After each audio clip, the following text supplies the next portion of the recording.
Moab is one of the most unique environments in the whole world.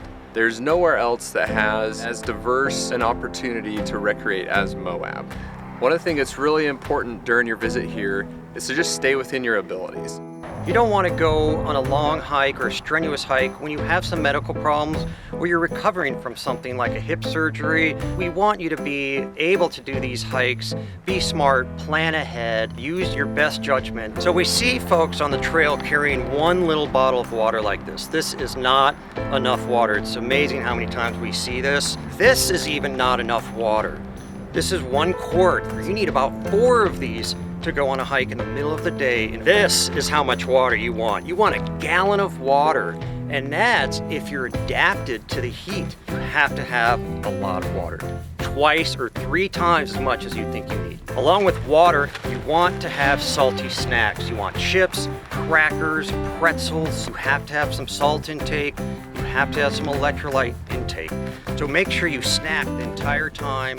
A lot of times we don't have shade in the park. So what we're seeing a lot of times is people bringing their own umbrellas, little parasols, and it might look funny, but it's a great idea to do, to have shade with you as you do a short hike.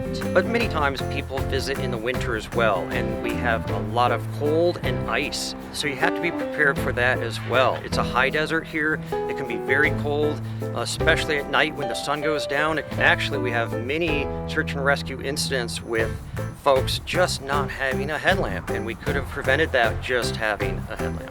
Last year we had 124 rescues, and 90 of those were people that were just out day hiking. What typically happens, they'll twist an ankle. You know, it's usually people just stumbling off a step, or they bite off more than they can handle and they don't bring enough water. Here's an example of sometimes what we see people wear, flip-flops or sandals. It's not really that appropriate. So here's some examples of just some really good tread wear that you want to have: deep sole, deep lugs, and great hiking footwear. It's a lot safer if you travel with a friend or two. If you get lost out in the desert, don't go running around, don't split up from your party, stay put where you're at, don't panic.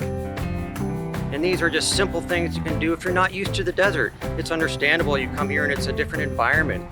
So just follow some of these key tips and you'll have a great trip in the national parks.